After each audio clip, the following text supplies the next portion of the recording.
Aku terjebak ke lembah maksiat meski terlahir dari keluarga beragama, hingga akhirnya hidayah datang padaku.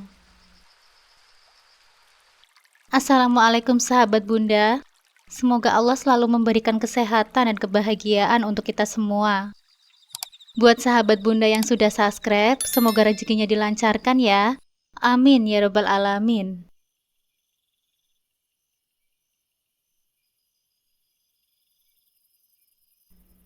Entah harus senang atau bagaimana. Sebenarnya ini adalah aibku. Namun, aku ceritakan semua ini agar tak ada lagi gadis yang terjerumus ke dalam maksiat seperti diriku. Perkenalkan, namaku Nisa. Bukan nama asliku, dan kejadian ini terjadi sekitar beberapa tahun yang lalu. Saat itu, aku masih berumur 19 tahun. Masih terpatri dengan jelas dalam ingatanku semua yang terjadi saat itu, yang membuat diriku seperti ini sekarang. Jujur saja, aku berasal dari keluarga yang mengenal agama. Orang tuaku, terlebih ayahku, seringkali diundang untuk menjadi pembicara dalam kajian-kajian di daerahku. Ibuku pun sehari-hari selalu menutup auratnya dengan rapat. Setiap kali keluar rumah dan juga cadar selalu menutupi wajah putih cantiknya yang saat itu masih berumur 35 tahun. Sementara ayahku sendiri lebih tua 8 tahun. Aku adalah anak sematawayang. Hidupku sehari-hari biasa saja seperti anak-anak lainnya. Namun, semua itu mulai berubah ketika virus itu datang. Ya, virus cinta. Virus yang pasti menghinggapi setiap anak muda. Saat itu, aku berumur 17 tahun. Duduk di bangku kelas 2 Madrasah Aliyah. Awalnya, aku tak terlalu peduli dengan keadaan sekitarku. Layaknya anak perempuan seumuran itu, pastilah pergaulannya dengan teman-teman sesama perempuan. Tapi ada seorang siswa laki-laki yang entah kenapa selalu mencoba mencuri perhatianku. Padahal fisikku biasa saja, tak ada bedanya dengan rata-rata fisik gadis di daerahku. Kulit putih, tinggi standar anak SMA. Cantik juga standar saja menurutku. Terlebih lagi, aku termasuk cuek dengan para siswa laki-laki di kelas maupun di sekolahku. Ayahku sering berpesan kepadaku agar selalu menjaga diri dari laki-laki, termasuk membatasi komunikasi. Kemudian, jika sudah waktu pulang sekolah, aku tidak boleh kemana-mana dan hanya boleh menunggu di sekolah. Pernah kejadian, aku harus menunggu selama lebih dari 1 jam karena motor ayahku bocor dalam perjalanan. Sa, pinjem tip ekmu dong, celetuk seorang siswa lelaki dari meja sebelah. Ngapain minjem? Tuh kamu punya sendiri. Jawabku singkat sambil sibuk menyalin tulisan di papan tulis. Punyaku habis, Sa. Tuh lihat, jawab siswa lelaki tadi sambil menunjukkan tip eknya yang memang habis. Hahaha, nih, jawabku ketus sambil melempar tip eknya ke arah Rehan. Ya, dia adalah Rehan, seorang siswa lelaki di kelasku. Tak ada yang spesial dari fisiknya atau kemampuan akademisnya. Bahkan kalau bisa ku bilang, aku dan Rehan ini mirip banget kayak zebra cross. Aku yang putih dan dia yang hitam. Tapi entah kenapa, hatiku berkata lain setelah beberapa bulan setelahnya. Ada saja cara dia untuk menarik perhatianku. Padahal, aku selalu cuek. Bahkan pernah ia dengan sengaja menaruh bunga beberapa tangkai di atas tasku. Saat aku tengah keluar untuk buang air, sontak saja seluruh kelas menjadi riuh. Ramai saat aku kembali. Tak hanya karena tingkah Rehan yang meletakkan bunga, tapi juga yang tiba-tiba dia menembakku untuk menjadikan pacarnya. Seluruh mukaku merah karena malu. Semua teman-teman sekelas bersorak dan memaksaku untuk menerimanya. Ya, karena sudah terlanjur malu, aku pun tak bisa berkutik dan berakhir dengan mengangguk kecil. Bukannya reda, malah seluruh kelas semakin heboh karena sorak-sorai, hingga menyebabkan beberapa guru yang ada datang. Ah, bahagia banget loh aku, Say, kata Rehan sambil merapikan buku-buku pelajarannya. Hah? Kenapa? Kok bisa? Lagian, ngapain sih panggil saya gitu? Tanyaku ketus karena masih kesal dengan apa yang telah ia lakukan. Ya kan, kita kan sudah resmi pacaran. Jadinya wajar dong kalau aku panggil sayang gitu, balas Rehan. Kata-kata Rehan itu ibarat halilintar yang menghujam kuat hatiku. Aku baru ingat dan sadar akan apa yang aku lakukan sebelumnya. Kebingungan melanda diriku. Apakah aku harus benar-benar menerima kenyataan ini? Ataukah aku harus bersandiwara saja? Aku pun memutuskan untuk menerima kenyataan yang terjadi. Tapi aku tetap menjaga sifatku yang selalu cuek pada lelaki. Meski status kami dikenal sudah menjadi sepasang kekasih, tapi tetap saja aku selalu mencari alasan untuk menghindari Rehan. Kadang alasan sibuk lah, ada acara keluarga, udah ditunggu orang tua, ada acara di kampung, dan lain-lain. Apapun yang bisa kujadikan alasan akan kegunaan untuk tetap menjaga jarak dengannya. Sa, kamu tega ya kayak gitu sama Rehan? Dia itu serius loh, celutuk salah seorang teman perempuanku di kelas. Tega dong, kan dia aja yang rasa gitu. Aku sih biasa-biasa aja, jawabku santai. Ya Allah Nisa, kalau emang gak suka bilang dong, jangan mainin perasaan orang gitu, timpalnya. Selama beberapa hari, aku memikirkan kata-kata temanku. Mungkin saja aku terlalu jahat pada Rehan. Mungkin sebaiknya aku menyudahi hubungan ini meski baru saja berjalan beberapa minggu. Dan hal seperti itu yang membuatku hampir tak bisa tidur. Umi, nanya dong, kataku sambil menikmati makanan. Gak biasanya nih kamu nanya. Mau nanya apa? Jawab umiku yang sedang menyiapkan makanan. Cinta itu apa sih, Mi? Tanyaku polos. Hah? Anakku udah nanya tentang cinta sekarang. Kenapa? Lagi kasmaran ya? Jawab umiku menggodaku. Bukan sih, Mi. Ya penasaran aja lah. Kasih tahu dong, Mi. Jawabku agak kesal ke Umi. Apa ya? Bingung juga Umi jelasinnya. Intinya tuh kayak rasa, gak pengen kehilangan aja. Cuma kalau jelasinnya, Umi agak bingung. Jawab umiku. Ih, ngomong aja gak mau cerita. Jawabku kesal. Loh, kok malah ngambek sih? Umi aja cinta sama abimu, gak perlu penjelasan kok. Cukup dirasakan saja dan buktikan. Lanjut Umi. Ya, paling enggak kan Umi bisa kasih kisi-kisi dikit gitu. Kan Umi lebih pengalaman. Jawabku. Ya mau gimana ya? Buat Umi tuh... bentar.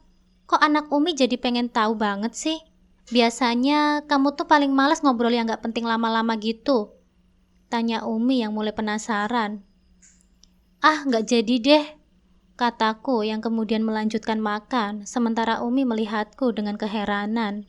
Kemudian hari-hariku berlanjut seperti biasa, dengan aku yang terus berusaha menolak setiap ajakan Rehan. Hingga suatu ketika, aku benar-benar lupa membawa uang sakuku, hingga aku tak bisa menolak ajakan makan siang dari Rehan karena sangat lapar. Udah sayang, santai aja, nanti aku yang bayar kok, ujar Rehan sambil memesan makanan di kantin sekolah.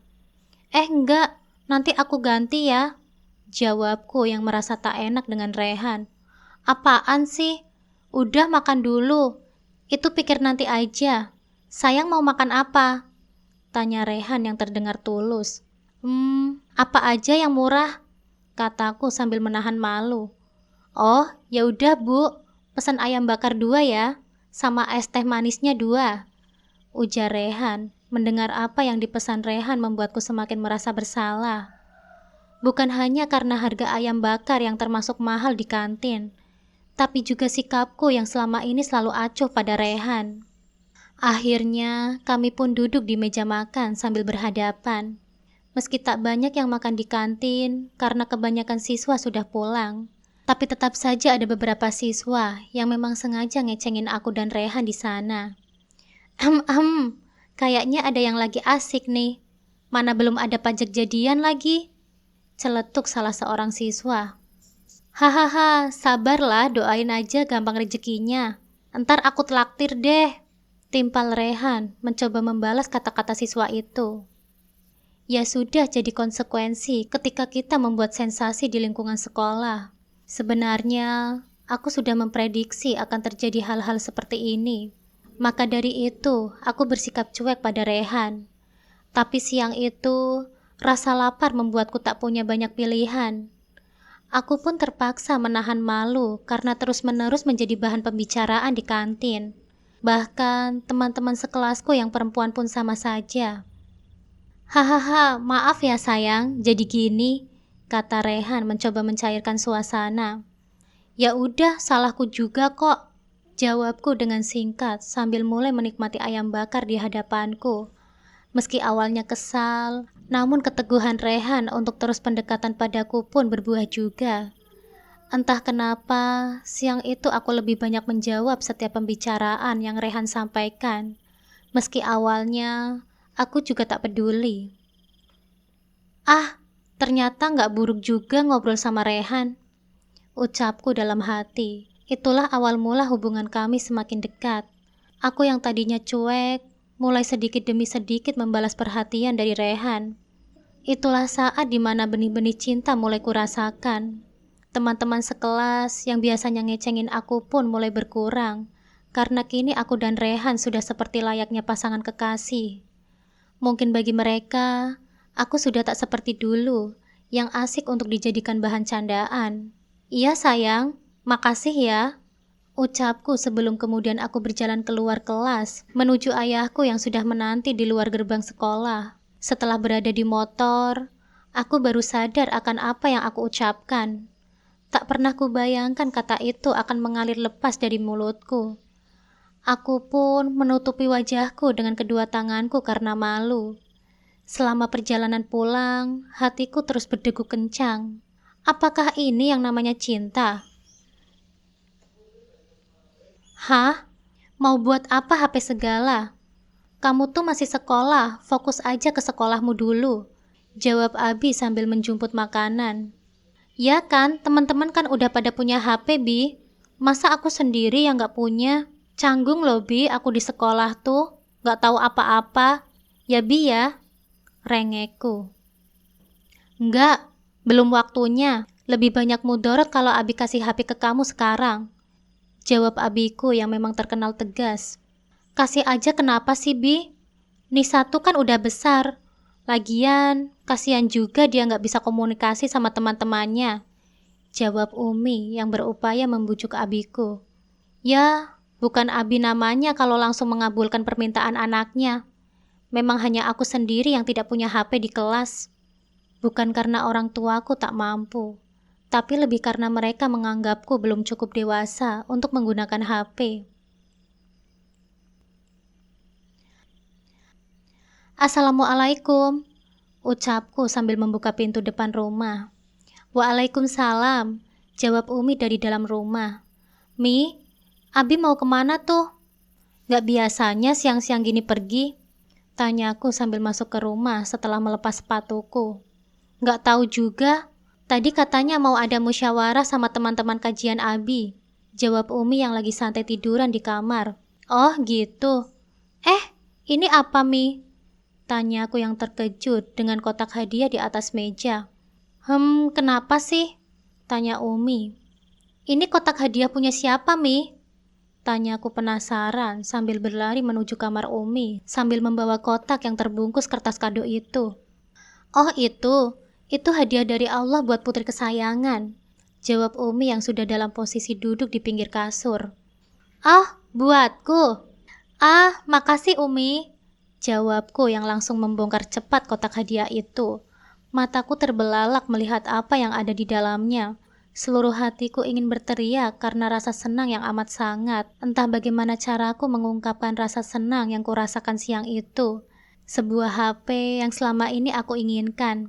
Meski bukan termasuk yang canggih, tapi sudah cukup bagiku. Tampak sekali raut wajah bahagia di wajah Umi yang sudah berumur 35 tahun. Senang ya? Tapi ingat pesan Umi sama Abi, kontrol pemakaian, Gunakan buat apa saja yang membuat Allah ridho, ujar Umi. Iya Mi, insya Allah ya, jawabku singkat, tanpa pikir panjang karena terlalu senang dengan hadiah itu. Selanjutnya, seperti halnya dilakukan oleh anak-anak perempuan sebayaku. Sudah pasti sosial media menjadi aplikasi wajib. WhatsApp pun prioritas utama yang harus aku install lebih dulu. Tak butuh waktu lama, hingga beberapa teman-temanku akhirnya menghubungiku dengan via online, tak terlepas dengan Rehan. Yang udah punya HP sekarang, seneng dong sayang, kata Rehan di chat. Hehehe, ya gitu sayang, jawabku. Kini hubunganku menjadi lebih sering dengan Rehan. Hanya gara-gara satu benda saja bisa begitu mengubah jalan hidupku. Yang tadinya aku berupaya untuk menghindari virus cinta, kini malah diriku terjangkit dan tak ingin sembuh darinya. Perlahan, kontak fisik kami semakin sering. Bahkan Rehan sudah mulai berani menggenggam tanganku. Awalnya, aku marah saat tahu ia dengan sengaja menggenggam tanganku. Apaan sih pegang-pegang? Tanyaku dengan nada tinggi karena terkejut.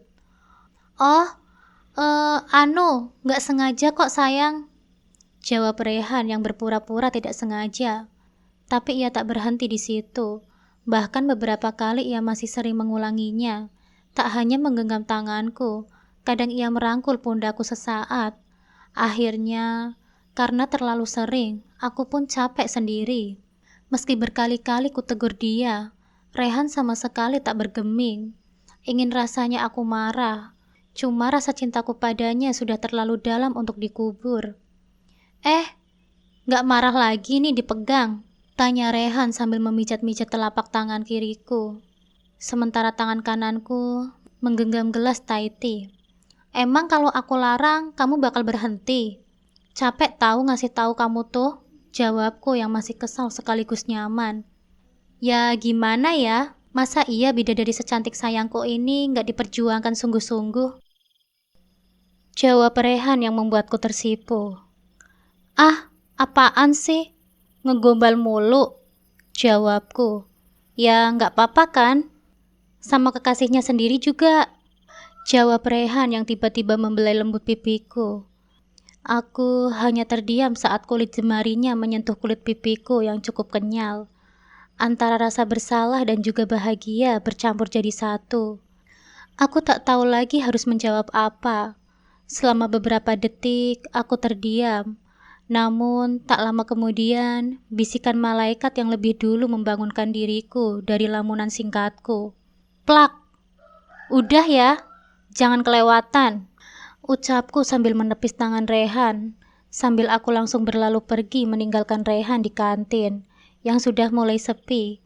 Sayang, ucap Rehan yang terdengar seperti kebingungan. Sesampainya di rumah, aku segera menuju kamarku dan mengunci pintu. Ku benamkan wajahku ke bantal dan tak terasa air mataku menetes. Aku baru sadar kalau aku sudah terlalu jauh melangkah, melewati batas hubungan antara Ikhwan dan Ahwat. Aku lupa pesan Abi dan Umi untuk menjaga jarak dengan lelaki yang bukan mahramku. Selama sekitar 15 menit lamanya, aku terus menyalahkan diriku, hingga akhirnya aku tertidur. Kenapa matamu sembab gitu? Belekan ya? Tanya Umi yang menyadari perubahan pada wajahku. Iya kah? Gak tahu nih Mi, jawabku lesu sambil menusuk-nusuk nasi di hadapanku dengan garpu. Kenapa sih anak ini?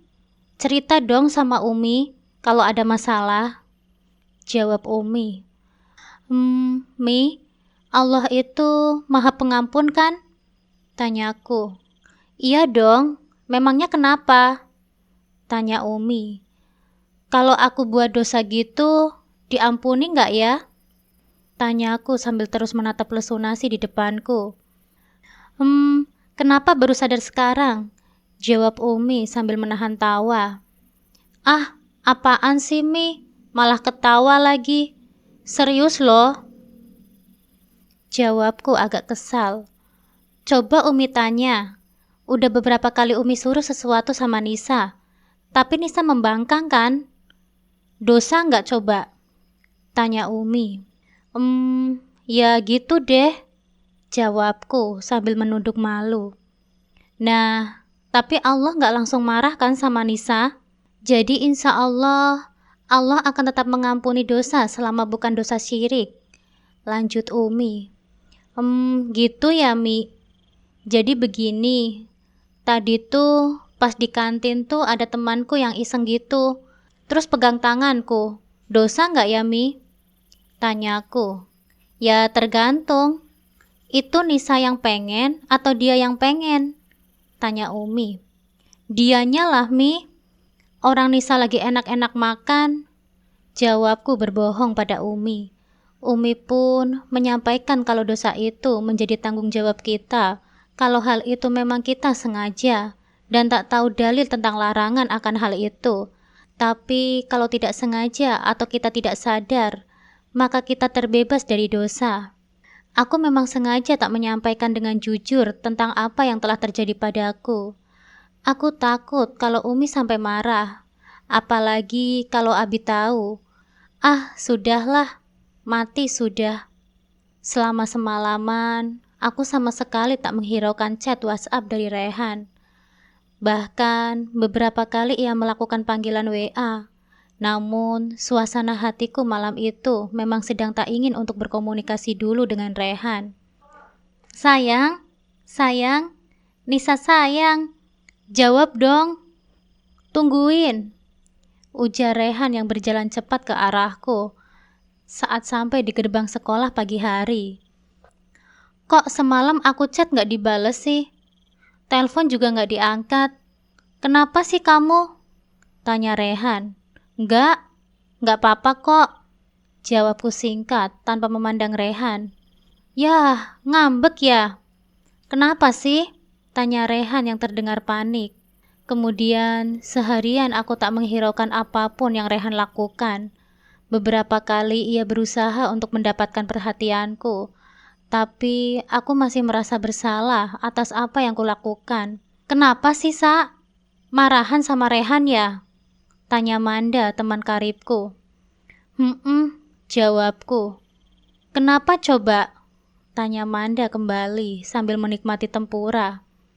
Ya, adalah pokoknya, jawabku yang tak mau rahasiaku diketahui. Oh, kamu sayang Rehan gak sih sebenarnya? Tanya Manda lagi. Sayang sih, jawabku setelah terdiam beberapa saat. Kalau beneran sayang, diomongin lah baik-baik. Jangan kayak gini, kasihan tuh Rehannya. Coba kamu di posisi dia, pasti bakal sakit hati banget, jawab Manda yang membuatku tersadar. Ternyata aku sudah terlalu egois dan tak menghiraukan perasaan Rehan. Setelah istirahat pagi itu, aku mencoba untuk memberikan peluang pada Rehan, meskipun aku sendiri masih terasa kesal entah kenapa. Ya, tapi teringat kata-kata Manda, kalau memang aku sangat sayang dengan Rehan, maka tak ada salahnya untuk mencoba. Rehan, ikut aku yuk, ucapku setelah selesai sekolah. Iya sayang, mau kemana sih? Tanya Rehan. Ya ngobrol aja gitu, kataku sambil malu-malu, kemudian berjalan lebih dulu. Rehan pun segera berjalan mengikutiku dari belakang, dan aku yakin pasti ada rasa penasaran dalam dirinya. Memang semenjak aku dihadiahi HP, setiap harinya pasti ada saja alasanku untuk menunda Abi menjemputku. Entah alasan tugas lah, meeting OSIS, ketemuan sama teman, dan lain-lain. Untungnya Abi tak pernah curiga. Aku mau, ucapku sesaat sebelum Rehan memotongnya. Iya sayang, aku minta maaf ya kalau ada yang salah. Jujur saja, aku nggak tahu di mana salahku, karena kan kemarin-kemarin kita nggak ada masalah apa-apa. Terus tiba-tiba sayangku ngambek. Maafin ya. Kalau boleh tahu, aku salahnya di mana sih? Ujar Rehan sambil berlutut di depanku, yang sedang duduk di kursi panjang di depan kelas. Aku tak mampu melanjutkan kata-kataku. Entah kenapa, mulutku terasa terkunci oleh ketulusan maaf yang diucapkan oleh Rehan. Terlebih lagi, sikapnya saat mengucapkan kata maaf itu, seluruh hatiku terasa meleleh. Rasa kesal yang sedari tadi menyelimuti hatiku kini berganti dengan hangatnya dekapan cinta yang muncul tiba-tiba. Tak kuasa air mataku mengalir karena rasa bersalahku padanya. Kok bisa sih kamu, Sah? Ikhwan setulus ini kamu sia-siain, gumamku dalam hati. Sayang, kok diem sih? Kok malah nangis? Kata-kataku nyakitin kamu ya? Maaf ya, aku nggak tahu. Ucap Rehan yang kemudian duduk di samping kananku dan berusaha menenangkanku dengan menepuk-nepuk pundak kiriku dengan tangan kirinya. Enggak, aku yang salah. Maafin aku ya sayang. Ucapku begitu saja tanpa kusadari. Bahkan entah kenapa tanganku begitu mudahnya mendekap tubuh Rehan tanpa sedikit pun merasa malu ataupun jijik. Padahal ini pertama kalinya aku begitu. Hangatnya tubuh Rehan siang itu begitu nyaman untukku. Ditambah lagi belayan lembut tangan Rehan di kepalaku yang masih terbalut jilbab segi empat putih dan bersandar di pundaknya semakin membuatku ingin berlama-lama dengannya. Iya, sama-sama sayang. BTW, nggak pulang kah? Tanya Rehan sambil terus membelai kepalaku. Entar lagi lah. Udah nyaman. Jawabku yang semakin erat mendekap Rehan. Selama beberapa menit, kami hanya diam dan tak bicara apapun. Aku ingin berlama-lama merasakan hangatnya saat itu, meski dalam hati kecilku terus berusaha berbisik kalau yang kulakukan ini salah. Tapi entah kenapa, siang itu diriku begitu mudahnya melanggar larangan agama. Sayang, nggak bobok kan? Tanya Rehan sambil mengguncang tubuhku. Enggak sayang, keenakan aja. Memangnya kenapa? Tanyaku sambil menatap wajah Rehan yang entah kenapa terlihat syahdu. Udah yuk, kita pulang dulu. Ntar orang tuamu khawatir loh, ujar Rehan sambil membelai pipiku. Entah kenapa, kali ini belayan Rehan terasa begitu hangat dan lembut. Selama beberapa saat, kututup mataku untuk menikmati momen itu. Aku pun menggenggam tangan Rehan yang masih menempel di pipiku dan menahannya untuk sementara. Benar-benar nyaman saat itu. Bentar sayang, aku WA Abi dulu ya. Jawabku sambil melihat ke HP. Saat ku buka HP, betapa terkejutnya aku ketika melihat begitu banyaknya miss call dari Abi. Ternyata Abi sedari tadi sudah menungguku di halaman sekolah. Kok dari tadi Abi nelpon gak dijawab sih? Tanya Abi yang terdengar agak kesal. Iya maaf Bi, tadi masih di musola. Terus aku silent gitu Bi. Bentar lagi keluar kok. Jawabku agak panik. Aku pun segera mengemasi barang-barangku. Saat hendak beranjak meninggalkan Rehan, tiba-tiba Rehan menarik tangan kananku. Dengan kuatnya, ia menarikku ke belakang yang membuatku agak kehilangan keseimbangan dan berakhir dalam dekapan Rehan. Belum selesai aku terkejut, tiba-tiba Rehan dengan cepatnya mendaratkan bibirnya di bibirku. Sontak aku pun terkejut, namun entah kenapa tubuhku seperti membeku. Mataku hanya bisa terbelalak mendapati sensasi ciuman pertama itu. Dekapan Rehan terasa semakin erat, sementara bibirnya terasa begitu hangat. Jantungku berdegup kencang saat itu. Hingga kemudian setelah beberapa detik, Rehan melepaskan dekapannya. Maaf sayang, jangan marah ya. Aku cuma terlalu kangen sama kamu, Nisa. Ujar Rehan sambil memegang pundakku. Iya, ya udah. Dadah ya sayang. Jawabku singkat dengan tergagap. Seluruh pikiranku ngeblank, bahkan beberapa kali Abi harus berteriak saat memanggilku sambil mengendarai motornya. Bukan hanya karena angin, tetapi pikiranku yang masih tak menyangka akan kejadian yang baru saja terjadi. Semuanya begitu cepat, yang membuatku tak tahu harus merespon seperti apa. Nisa, ngelamun terus. Dipanggil abinya kok diem aja sih? Besok-besok insya Allah abi mau ngisi kajian di luar. Jadi besok kamu pulangnya nge-Grab aja ya, kata Umi dengan suara keras supaya aku bisa mendengar. Oh, iya deh Bi.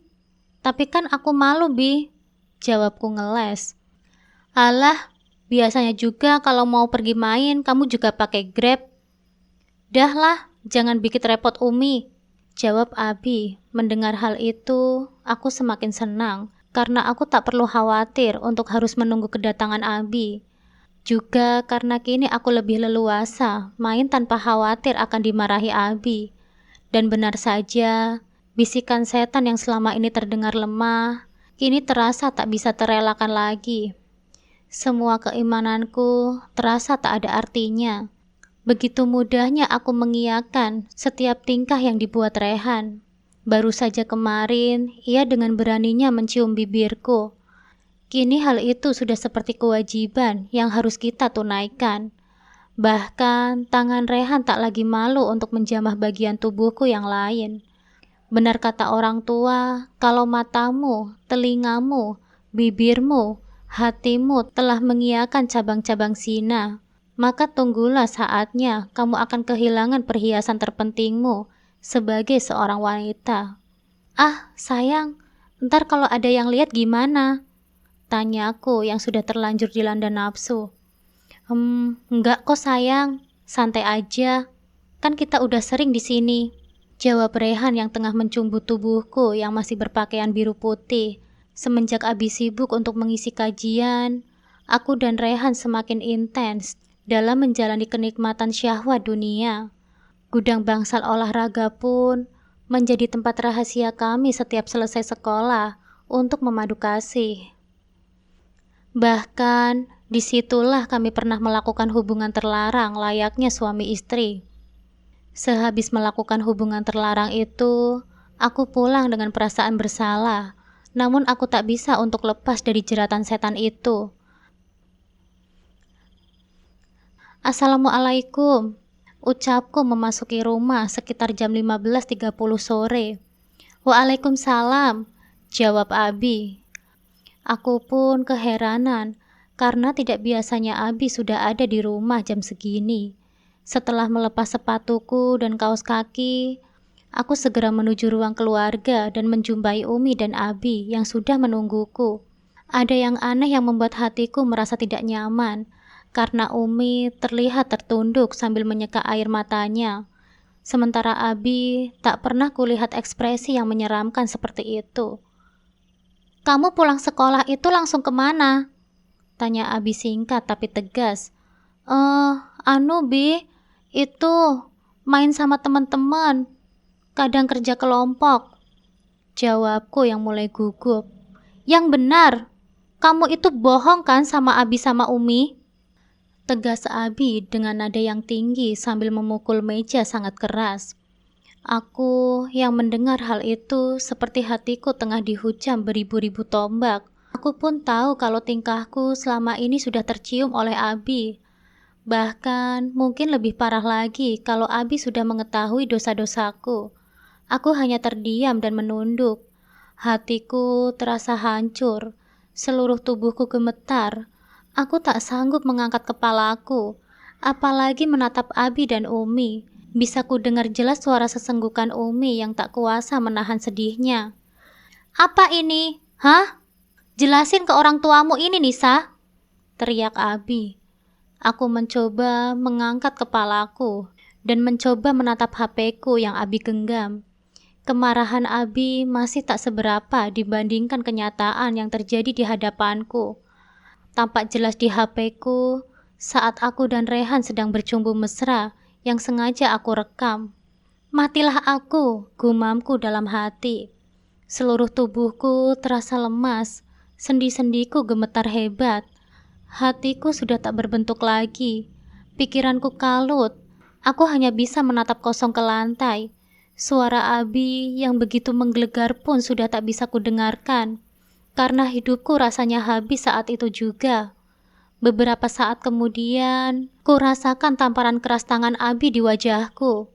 Untung saja, Umi segera mencegah Abi untuk berbuat lebih jauh.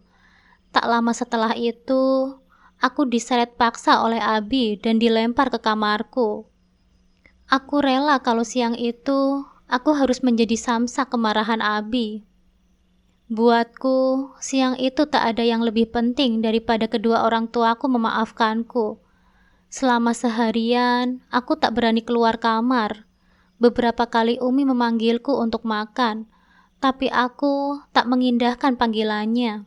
Aku hanya bisa menangis tanpa henti. Bantal dan gulingku pun basah oleh air mataku. Semua dosa-dosaku pun terngiang-ngiang selama aku berdiam diri di kamar. HP-ku pun penuh dengan WA dan telepon dari Rehan.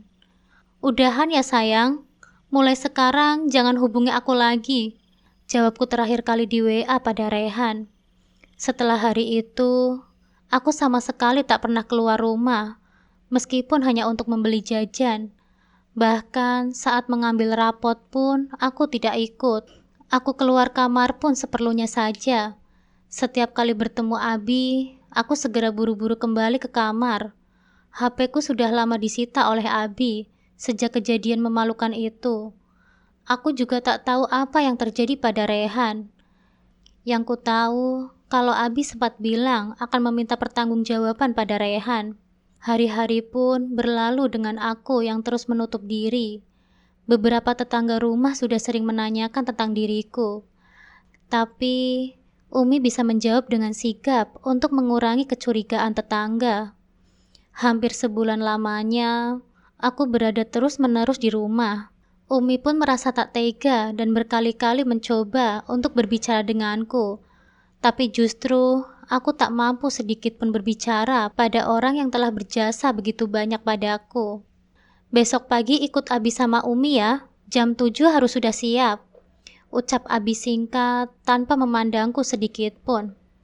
"Iya Abi," jawabku lemah. Aku sudah tidak peduli lagi mau dikemanakan. Yang kupikirkan hanyalah senyuman Abi yang dulu. Esok harinya, seperti biasa aku mengenakan jilbab segi 4 jumbo hitam dan masker. Sementara gamisku berwarna biru dongker yang panjang hingga mata kaki. Kaos kaki pun menutupi aurat paling bawah dari tubuhku, agar tak menjadi santapan mata lelaki. Mobil Avanza Silver milik Abi sudah terparkir di depan rumah. Setelah persiapan selesai, aku pun berangkat. Aku masih tak tahu akan dibawa kemana. Bahkan untuk bertanya pun aku tak berani.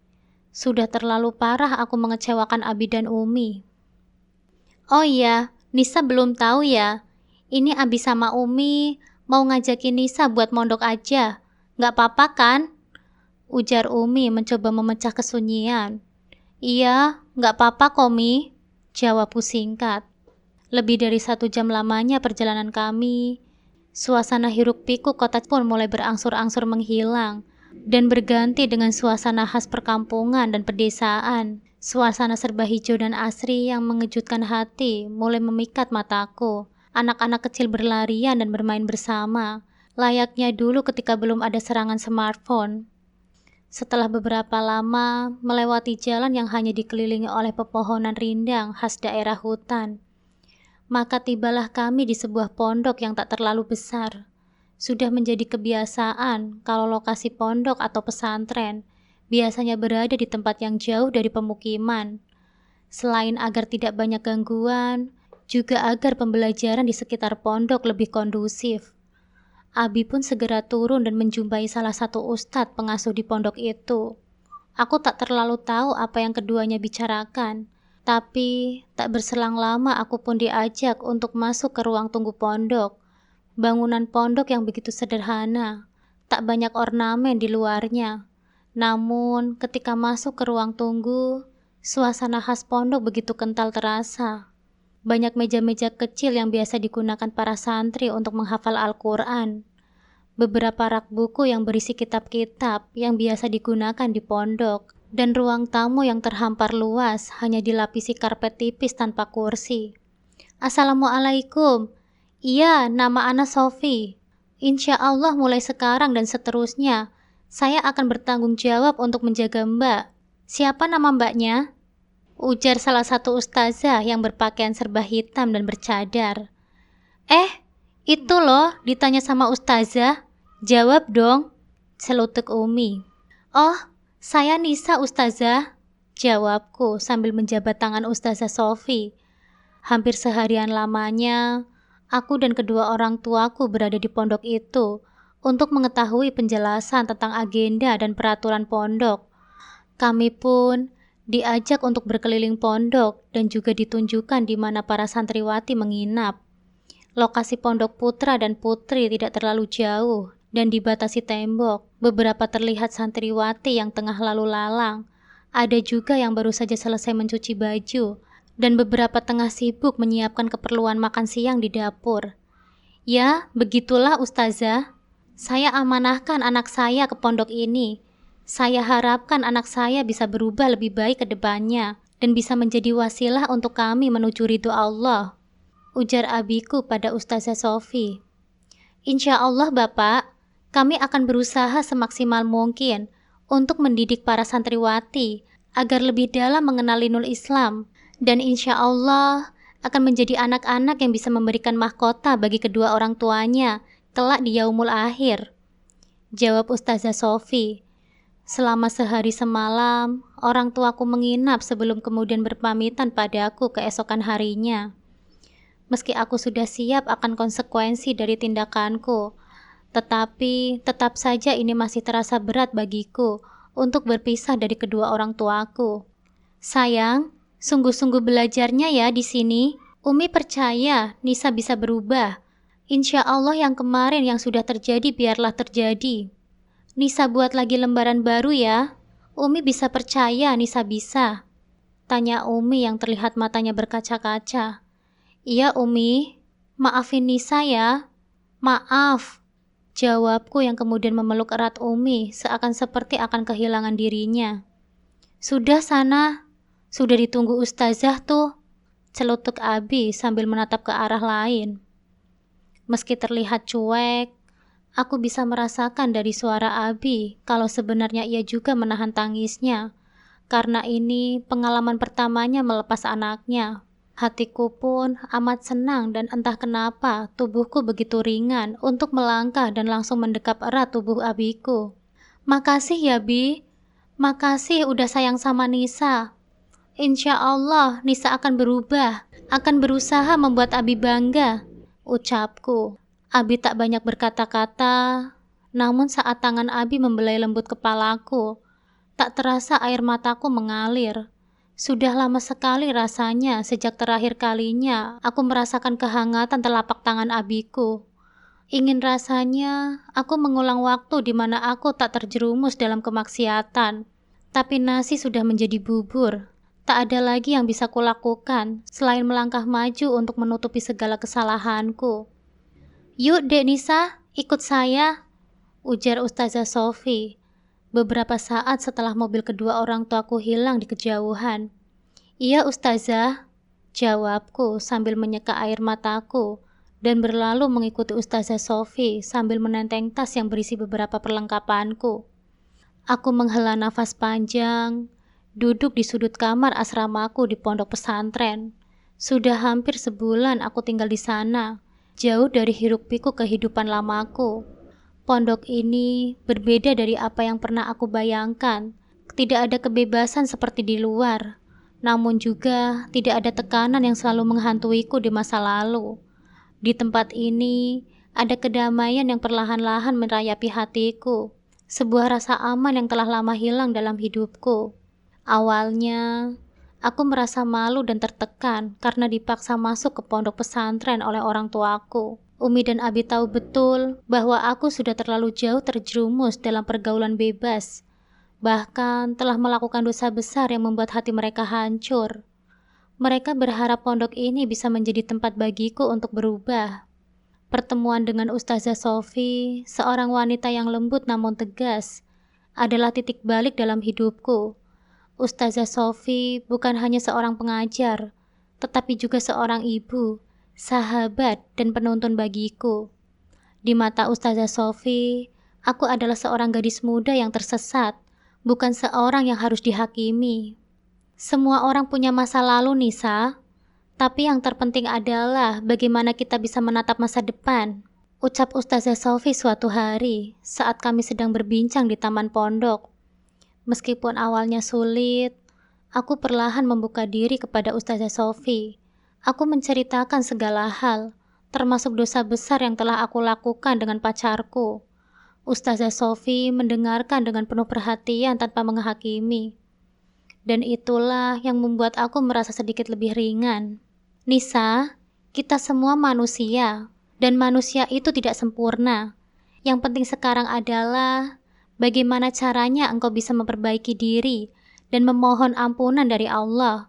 Jangan pernah merasa dirimu tak layak untuk memulai kembali. Nasihat Ustazah Sofi dengan suara lembutnya. Aku menangis saat itu, tangisan yang penuh dengan penyesalan dan juga rasa takut akan hukuman yang mungkin menantiku.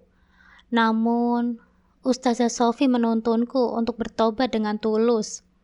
Setiap malam, kami berdoa bersama, memohon ampunan dan petunjuk kepada Allah. Perlahan, hatiku yang gelap mulai terang, dan aku mulai merasakan kedamaian dalam hatiku. Setahun telah berlalu, dan aku kini menjadi sosok yang berbeda.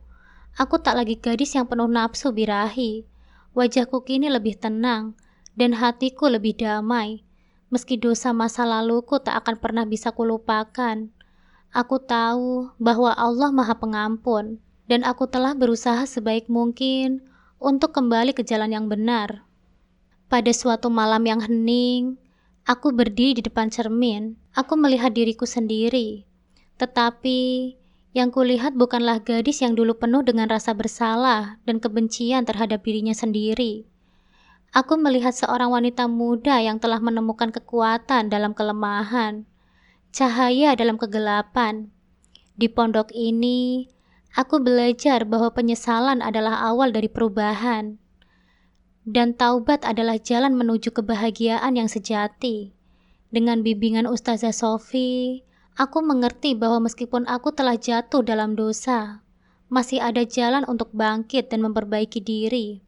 3 tahun berlalu, aku meninggalkan pondok untuk kembali ke rumah. Ustazah Sofi memberikan sebuah Al-Quran kecil kepadaku. Ini untukmu. Jadikan ini sebagai penuntun hidupmu. Semoga Allah selalu membimbingmu di setiap langkah yang engkau ambil, kata Ustazah Sofi sambil tersenyum. Aku memeluk Ustazah Sofi dengan erat. Air mata mengalir di pipiku. Aku tahu bahwa perjalananku belum selesai. Tapi aku telah menemukan perjalanan yang benar, sebuah perjalanan menuju cahaya. Dengan keyakinan baru dan harapan yang tak pernah kurasakan sebelumnya, aku melangkah keluar dari gerbang pondok pesantren. Aku siap menghadapi dunia, bukan sebagai gadis yang penuh penyesalan, tetapi sebagai seorang wanita yang telah menemukan kedamaian dan pengampunan dalam dirinya.